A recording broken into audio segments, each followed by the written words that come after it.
hello and a very warm welcome to Brand Equity with me, Sonali Krishna.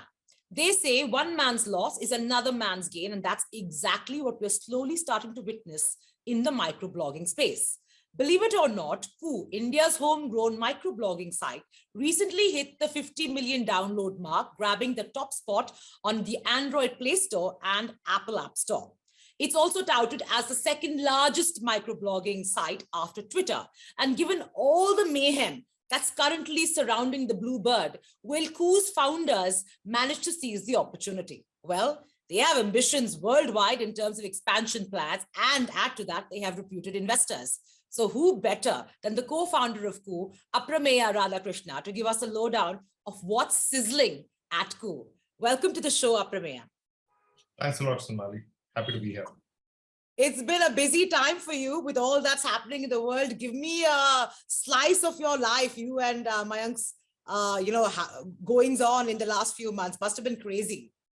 Yeah. So it's actually the last few days, right? So for about 4 or 5 days now, since Brazilians picked up Koo, we haven't been able to sleep. I think my team hasn't slept 36 hours at a stretch. And then even when they're sleeping, they can get like naps of 4 hours. All of us are kind of like, zombie-like right now. But it's, the energy that we're getting from Brazil as a country is tremendous. We've actually gotten more than 2 million downloads now in the last 4 or 5 days. People love us. They're actually partying on Koo. Right. So that, and, the World Cup is helping a lot as well, because they're anyway in a party mode because of the World Cup. So, for the uninitiated and my audience who may not know that you have launched in Brazil, give us, the background of why Brazil, when that decision took place. Is it coincidental that it is happening as the Musk takeover happens? And what happened during the launch? Yeah, so we actually hadn't planned to launch Brazil. I mean, our focus actually is in the US market, and then we were planning on other markets. But suddenly on Friday, we started seeing that a lot of people were speaking in Portuguese all of a sudden on the platform.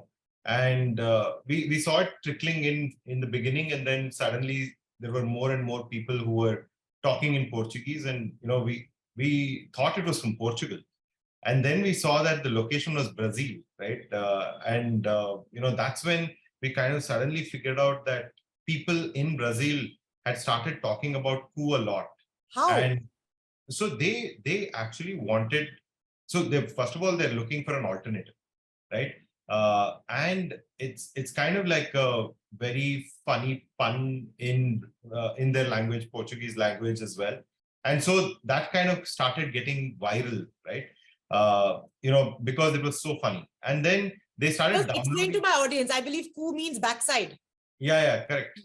So they started making puns and memes and all of those things, and that's how they started talking about it so much. But then they saw that it's actually a Twitter equivalent.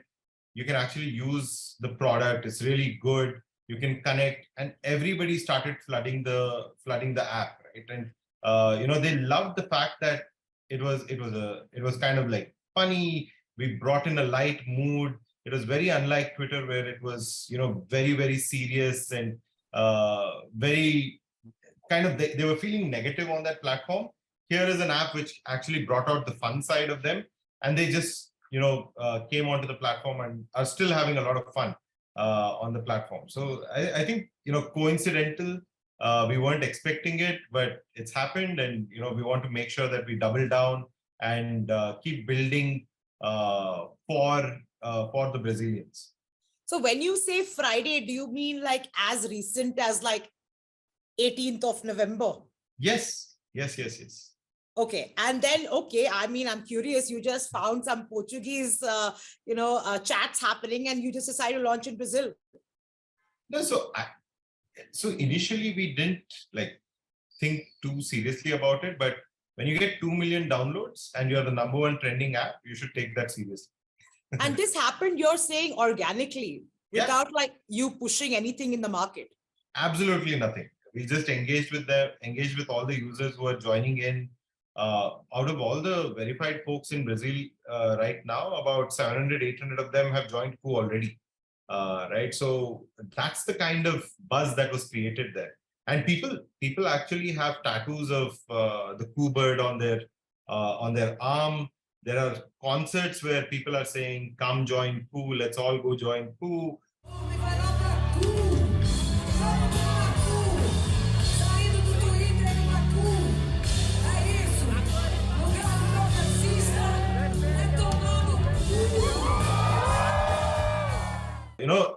It's become massive. I don't think any brand in the world has become a household brand name in 2 days. We're the only ones, I guess. Wow. Okay, this is really a very, very interesting brand story, which is so organic. Okay, and now that you've got the momentum, what were the figures in 48 hours? How many downloads? 2 million. Yeah. So in the last 4 days now, we've gotten 2 million downloads, primarily from Brazil. And now we see an opportunity to actually take, because they're all speaking Portuguese, we can now invite other Portuguese speaking countries onto the platform.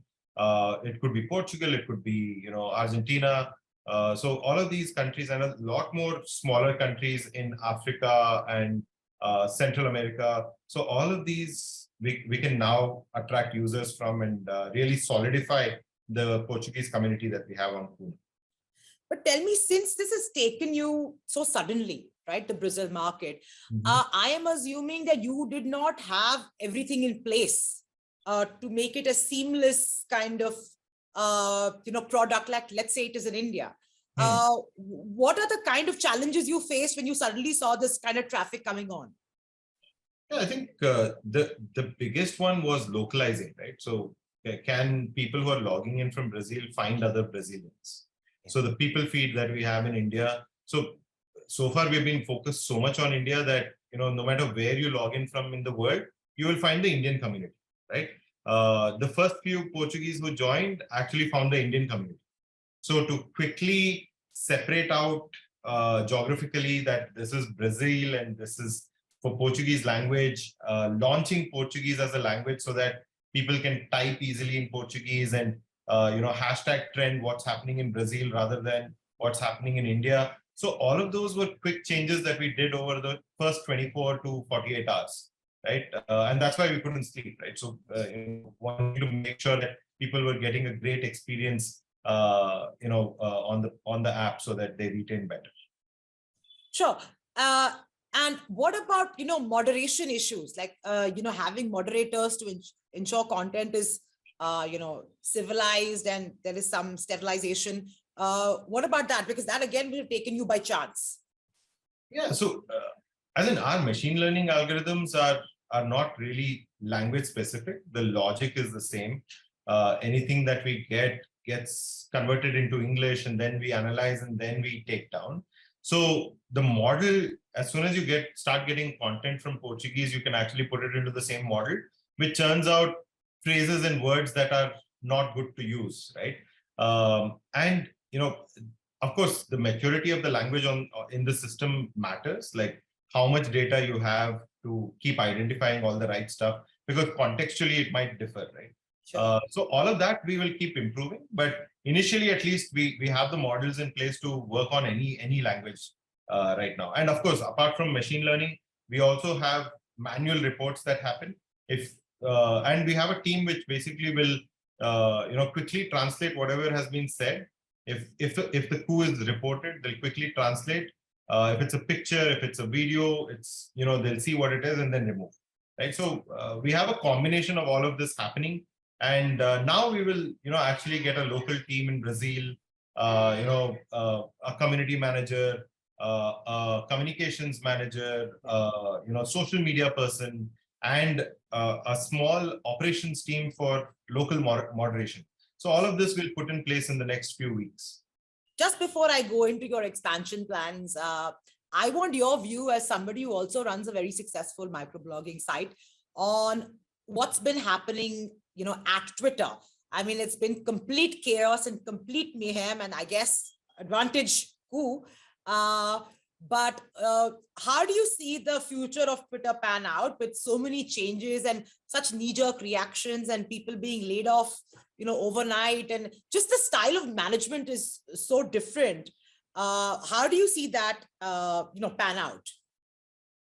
Yeah, so as in one, there's a new owner, and the new owner has a new goal, right? Whether it is where he wants to take the product, does he want to remain microblogging? Does he want to become a payments app? Does he want to become an everything app? So the end goal has become different, right? The journey to that end goal has become different, right? And in his mind, that journey, maybe the Twitter employees weren't suitable for that journey. Like he's putting out mails saying, if you're not going to be ready for a hardcore work culture, you should leave, right? So which means that he has something very intense in mind in terms of how much effort it will take to get to the end goal, which is in his mind. So I think based on that, it's the CEO's job to make sure he has the right resources to reach his goals. So I think no comments on that because we don't know what he's thinking, right? But at the same time, if you look at wanting to monetize very quickly, charging $8 for verification, giving people priority in what they're saying, all of that seems a little off because if you can buy your way to priority on a platform of what you say, it means the rich can buy a weightage to what they say, whereas the poor will remain lower down the rank. So I think freedom of expression and freedom of speech should remain free. It should be judged by what you say rather than having bought your influence, right? So your influence should come by what you've said, basically. So I think it should remain free. Right. He has been talking about the fact that Twitter has been not so profitable and, he wants to turn it around and all of that. And even if you compare Twitter before the Musk era, along with the other digital behemoths, Twitter's always been one of the laggards compared to the rest. Is this a micro blogging site, product issue, or do you think it was a management style issue? I think it's the latter. I'll tell you why. Because, if you look at Twitter, they bought Vine. Vine was the short video app. So given that they had bought Vine so early, TikTok should have never existed, right? But they didn't double down on it. They didn't see through what they bought it for. And, probably because nobody had the vision, nobody knew what to do with it, or they were just like too lazy to do it. Right? Why take on more work when you already have something working, right? And then they also bought Periscope, which was one of the first few live apps that were there in the market, right? So if you actually look at it now, Facebook Live and Instagram Live do more lives than what happens on Twitter. So live should have never been given away again. Like there are so many Chinese apps which do live and make a lot of money, right? So I think it's about how intense they were in thinking about the future and developing products for it. I think somewhere they lost their way. So I think it's a management style issue, and the team and the culture. They never went deep into languages. Facebook already did a long time ago. They knew that okay, if I had to cover most of India and most of language countries, I'll have to enable languages. But Twitter never did that. So and they're still not doing it. Now they're actually retreating back to the US, right? Like with all the stuff that they're doing. So it gives us a great opportunity to, innovate sitting here in a new geography altogether, new users altogether, expression. So microblogging is one format. We can do hundreds of other formats in expression. All of this is up for innovation. So yeah. Tell me, do you look at this time that we find ourselves in as the time to like hit when the iron is hot, and look at a very rampant aggressive strategy across countries? And if that is the case, what are the next few geographies you're focused on? Yeah, so absolutely, it's a once in a lifetime opportunity, right? For us to conquer the non-English world, we already know we have an organic way of going and going to, more languages in India, going to countries like India, like let's say Indonesia, which has several languages. So I think that path is very clear for us, and we will keep continuing on that path. Here is a once in a lifetime opportunity to actually go and acquire the English users as well in the US, in the UK, because for the first time in Twitter's history, people want to leave Twitter. People don't want to use that product, but they do realize the importance of having a platform to express oneself, right? So, and without paying $8. So there are 2-3 main reasons why people want to leave. And if we are there as a free alternative, which is, a very fair, transparent, consistent platform that you can trust, then we win, right? So all of these people who want an alternative will shift. So our job is to keep going and communicating that we're a great product. Here's how we'll unite the world with languages. Here's how we'll be transparent, consistent with all our decisions. So this communication has to reach everybody who's looking for an alternative, and that's what we want to do. How are you doing that? For instance, I believe that you are looking seriously at a US launch, which will be a big market to seize. How are you looking to ensure that people know of an Indian microblogging site, create awareness enough for them to incentivize them to move? I think influencing thought leaders, whether it's social or the big media that's there, for them to believe in the product is very important.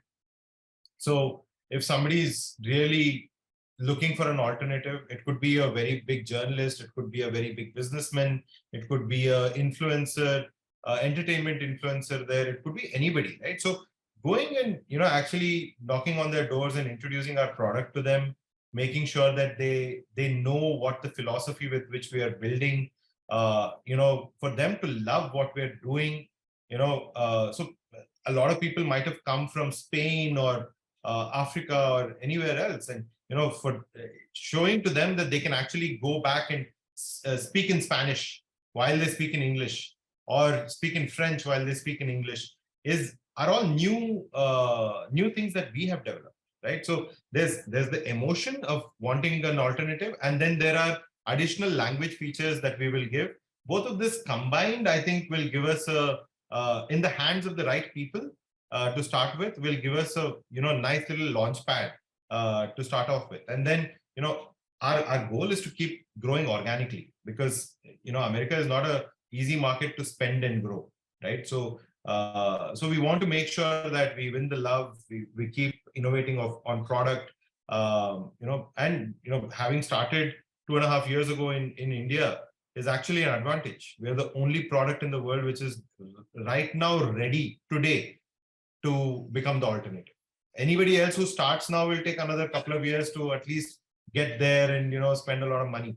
So we're right here, right place, right time, and most businesses are that, right? Like, can you ride the wave is the question. Tell me, when all this chaos at Twitter was taking place, did you see kind of immediate traction, notable traction on Koo, where you saw a big jump compared to normal jumps? Yeah, so the jumps are based on the markets, right? Like in India, so where we were focused on, the language market didn't react at all. Like there is no, as in they're not using Twitter, they're using Koo. They're very happy where they are. They've got their languages, all those things. The English part of Koo in India, they started talking about it. They started, becoming more active. Few more new people joined, all of those things. But India is still a very small market in the microblogging space, right? The biggest thing that happened is Brazil for us. The more people get to know across the world, they'll really love our product. And as I was saying, Brazil loves us so much that they're tattooing our logo on their arms. A lot of people have been fired from Twitter, some really good talent. I hear you're going to also milk that. Are you looking at rampant hiring from Twitter so that gives you an edge as well? Yeah. So as in, we're building a microblogging platform where actually in our team, nobody's ever built a social app before, right? Whether it's on the business side, technology side, product side, everybody's learning on the job. And that's actually helped us be very first principle focused, right? Like we are thinking what users want and then build it, right? But I think we've also hit a stage where we want to accelerate, as in we've come to a level where I think we've kind of like allowed first principles to bring us this far, but now we want to accelerate in multiple directions. And some people who have had experience scaling, building the kind of machine learning tools for the future. So all of that talent in engineering and product is something that we will definitely want to look at, because then we can, probably what would have taken 1 year, we can do it in like a quarter, right? So that actually accelerates our journey. And of course, people who have worked in community, for example, we're entering new markets. Are there people who have worked there who know the sports community in the country or the entertainment community in the country? So instead of having to go and knock on doors as a stranger, can you get people who already know the community, giving them comfort to join? So all of these are possibilities. We're talking to them. It has to be a handshake, right? Like, just because we want them to join, they might not join. And just because they want to join, we might not take them. So you have, you did do a launch in Nigeria as well, when Twitter was temporarily suspended there. How's that market doing? Is it just an initial euphoria and then settles down, or is that building? Yeah, so with Nigeria, what we kind of realized is that you have to double down on the market. Like, you have to get resources in place very quickly. So the moment when we entered Nigeria, we were still also busy, very, very busy with India. Yeah.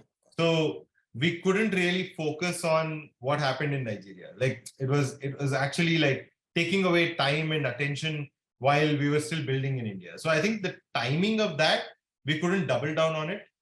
When we refocus, like, there's a community which is using Ku, which is using local languages there. But in order for it to explode, we will need to focus on it. We will refocus when we look at the African market. Right now, what we want to do is take the learnings of Nigeria, and now that we've settled down in India, we kind of like have the bandwidth to really double down on Brazil. And the Brazil spike is massive. Like, they're probably beating the India numbers in a few days, right? Oh. So that's the kind of spike. So actually, I'm actually thinking of going to Brazil very quickly, and then figuring out a local team which vibes with both the Brazilian culture as well as us, to start working there full time. Wow. Yeah. Okay. And what's your ambition right now, looking at the opportunity that's presenting itself across the globe? What is your ambition? You're at 50 million downloads, right? I think 100 million active users.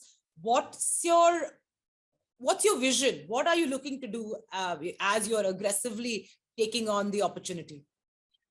So, building a very inclusive expression platform where money or language or anything shouldn't divide us, right? Everybody should have an equal opportunity to come and express, be heard, get a voice on the open internet for free. So I think all of this is what we're going to enable. And because we are going to enable all of this, we become the platform of choice for expression. It need not just be microblogging. It could be, small little snippets that you put out as videos. It could be stories. It could be, but can we become the place where you can be you, right? And you're not judged for it, and you're engaged in the right manner. So the culture that we built on the platform is very, very similar to what I'm just saying, right? And we hope to become that inclusive platform where everybody feels comfort in expressing themselves across the world, in all countries. Sure. Well, on that note, lots of power to you and Ku, and hopefully you will conquer and dominate the world in due time. Last question is, what is your advice to Elon Musk? Well, he's become a chief marketing officer, and he should he should continue doing what he's doing so that we have an opportunity. Lovely chatting with you, Aprameya. Thanks a lot.